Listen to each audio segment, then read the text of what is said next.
Is loyalty worth $7 million when championship dreams are on the line?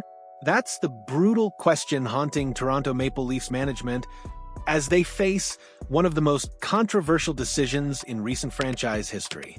John Tavares, the hometown hero who shocked the hockey world by coming home in 2018, now finds himself at the center of a heated debate that could define the team's future. The stakes couldn't be higher. With another playoff disappointment fresh in everyone's memory and salary cap pressures mounting, the Maple Leafs are being forced to confront an uncomfortable truth. Sometimes the hardest decisions are the most necessary ones. The Analysts bombshell. A $5 million reality check. Brian Hayes, one of Toronto's most respected hockey analysts, dropped a bombshell that sent shockwaves through Leafs Nation. Speaking on Overdrive, Hayes delivered a stark ultimatum that many fans weren't expecting to hear. John Tavares should accept $5 million per season, or the team should walk away. That is our offer. Take it or leave it, Hayes declared with the kind of conviction that cuts through the usual hockey pleasantries. 4 years, by $4.5 million. If you don't like it, no problem, we will move on. You have to start winning negotiations. Hayes pointed to Matt Duchene's recent 4-year, $4.5 million deal with the Dallas Stars as the perfect comparison. Both players entered the league around the same time, both have similar career trajectories, and both are now in their mid-30s facing questions about their declining production. The analyst's argument is brutally simple. If Duchene, a player with comparable stats and experience, accepted $4.5 million in Dallas, how can Toronto justify paying Tavares significantly more? Even accounting for tax differences between markets, Hayes believes $5 million should be the absolute ceiling. Duchene clearly looked at it and said, I want to stay here, I have a young family that likes it here, all these things we have heard from John. Hayes explained, I think I can win here, it's a good team. Basically the same seasons, they came into the league at the same time. Very similar. The performance problem. When leadership isn't enough while Hayes believes in offering Tavares a contract, his co-host Jeff O'Neill represents the growing faction that thinks it's time to move on entirely. O'Neill's criticism centers on Tavares' performance when it mattered most, the playoff series against the Florida Panthers. The numbers tell a concerning story. Despite recording an impressive 38 goals and 36 assists for 74 points during the regular season, Tavares managed just 2 goals and finished with a brutal -4 rating in 7 playoff games against Florida. For a player earning over $11 million last season, that level of production in elimination games is simply unacceptable. If the Florida Panthers aren't going anywhere, to your point, how they have all these guys locked in.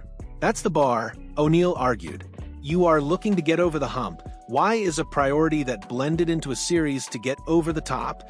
This criticism strikes at the heart of the Tavares debate. Regular season production is valuable, but championship teams need players who elevate their game when the spotlight burns brightest. For all his leadership qualities and community connections, Tavares has struggled to be the difference maker in crucial playoff moments.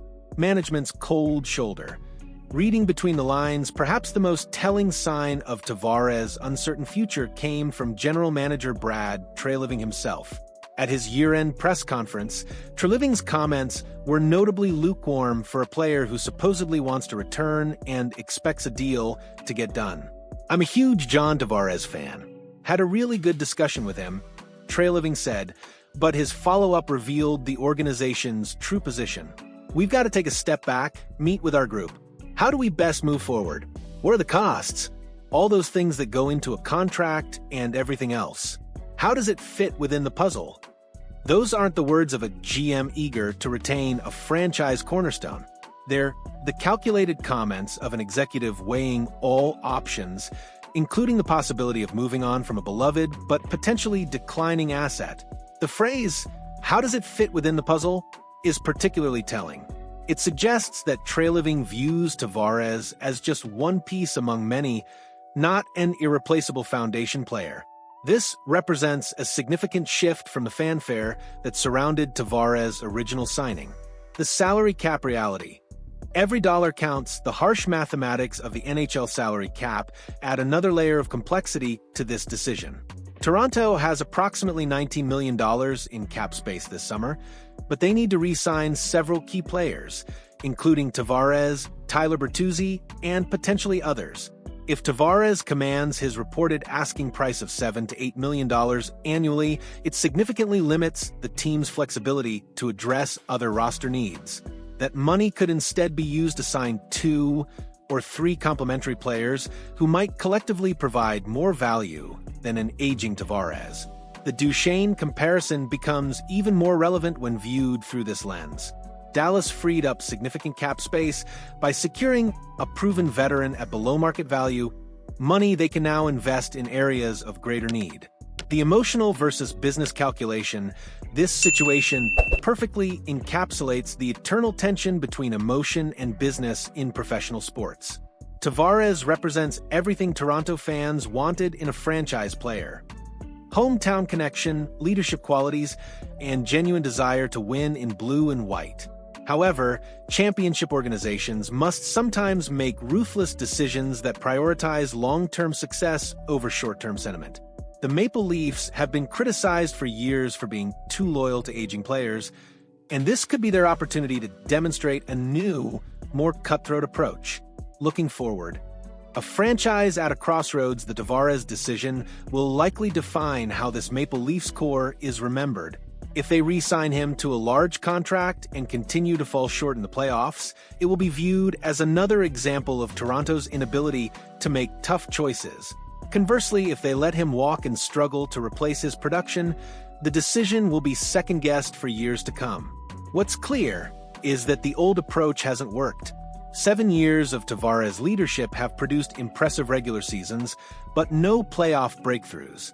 Sometimes change, even painful change, is necessary for growth. The clock is ticking and both sides know it. Tavares wants security and respect for his contributions. The Maple Leafs want value and playoff success. Finding common ground between those desires may prove impossible. The verdict: time for tough love. The debate over John Tavares' future reveals a franchise finally ready to prioritize winning over sentiment. Whether that means signing him at a significant discount or moving on entirely, the Maple Leafs appear committed to a new approach. For Tavares, this represents a humbling moment in what has been a Hall of Fame career. The hometown hero who once commanded $11 million annually is now being told his market value might be half that amount. The question isn't whether Tavares deserves better treatment, it's whether the Maple Leafs deserve better results. After years of playoff disappointments, Toronto fans might finally be ready to support whatever difficult decisions are necessary to bring home a Stanley Cup. What do you think? Should the Maple Leafs take a hard line with Tavares? Or is loyalty to a proven veteran worth the premium price? Drop your thoughts in the comments below, and let us know if you think Toronto is finally ready to make the tough choices that championship teams require. Don't forget to hit that like button if you want to see more honest takes on the biggest stories in hockey.